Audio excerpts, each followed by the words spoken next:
ఈరోజు మనతో పాటు job guarantee program student Praneeth Reddy ఉన్నాడు. ఆ ప్రణీత్ రెడ్డి బీకామ్ కంప్యూటర్స్ చదివాడు. గత 8 months నుంచి ఈ ట్రైనింగ్లో పార్టిసిపేట్ చేసి ఇప్పుడు ఇంటర్వ్యూస్ అటెండ్ అవుతున్నాడు. సో తనని ఈ యొక్క ప్రోగ్రాంలో తన యొక్క ఎక్స్పీరియన్సెస్ని మీతో షేర్ చేపిద్దామని మేము అతన్ని ఈరోజు ఇంటర్వ్యూకి తీసుకురావడం జరిగింది.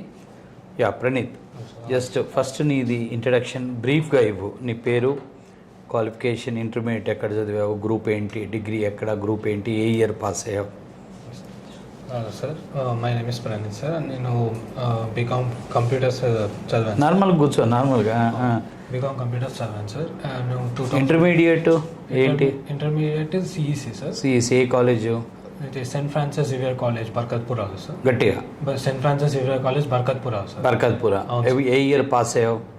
Intermediate sir. Intermediate 2015 sir. 2015లో పాస్ అయ్యావు. 2015లో పాస్ అయ్యాను. ఎంఈసీయా? లేదు సార్, సిఈసి. సిఈసి. అది అయినాక డిగ్రీ. అవును sir, degree. BCom computers. BCom. అదే కాలేజు?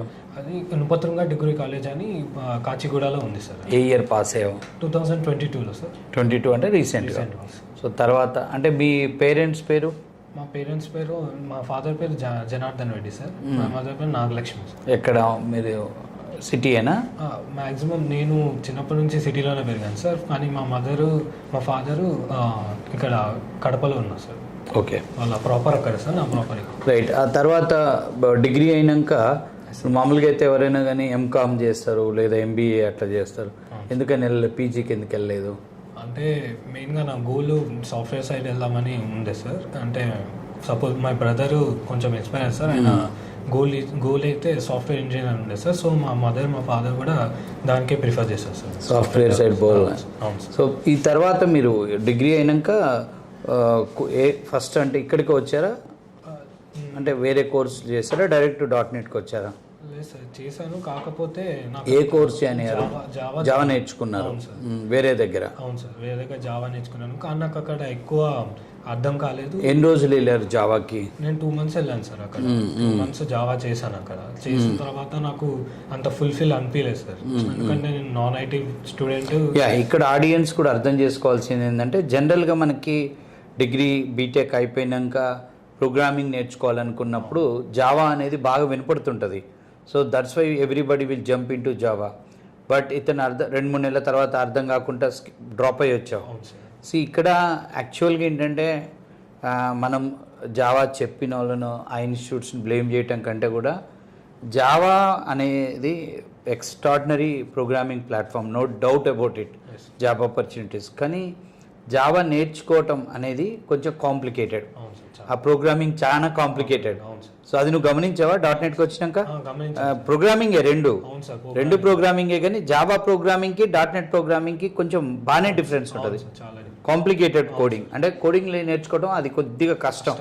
సో జావాకి వెళ్ళాలి ఎవరంటే, జనరల్గా ఆల్రెడీ ప్రోగ్రామింగ్ బ్యాక్గ్రౌండ్ ఉండి మీరు బీటెక్లోనో ఎంసీఏలోనో C++ ఆల్రెడీ అకాడమిక్లో కొంత కోర్ జావా అట్లా నేర్చుకుంటే అటువైపు వెళితే కొద్దిగా అర్థమవటం ఈజీ అవుతుంది. అంటే నేను మొదటి నుంచి చెప్తాను. సెకండ్ థింగ్ ఏంటంటే, జావా చాలా lengthy subject. You will have multiple modules, core Java, advanced Java, Hibernate. So చాలామంది ఏమనుకుంటుంటే 4-5 monthsలో మనం జావా నేర్చేసుకోవచ్చు అనుకుంటారు. బట్ ఆడియన్స్కి చెప్పేది ఏంటంటే, మీ గ్రాడ్యుయేషన్ అయిపోయినాక జావాకి వెళ్ళాలి అనుకున్నప్పుడు ఎవరో ఏదో చెప్పి జావాకి వెళ్ళండి అంటే, జావాలో జాబులు లేవని నేను అంటలేదు, జావాలో ప్రాజెక్ట్స్ లేవు అంటలేదు. జావాకి మనం ఫిట్టా కాదనేది చూసుకోవాలి. జావాకి మనం ఫిట్టా కాదనేది చూసుకోవాలి. ఇప్పుడు ఫర్ ఎగ్జాంపుల్ ఇంటర్మీడియట్ అయినాక బైపీసీ తీసుకోవాలని అందరికి ఉంటుంది. ఎందుకు బైపీసీ తీసుకొని మెడిసిన్ చేయాలని అందరికి ఉంటుంది, అందరికి డాక్టర్ అనిపించుకుంటారు. కానీ అంత ఈజీ కాదు అది. దాన్ని ఎవరు తీసుకోవాలంటే, బైపీసీ తీసుకొని మెడిసిన్కి వెళ్ళాలనుకునే వాళ్ళు ఫస్ట్ ఆఫ్ ఆల్ చాలా హార్డ్ వర్కింగ్ నేచర్ ఉండాలి.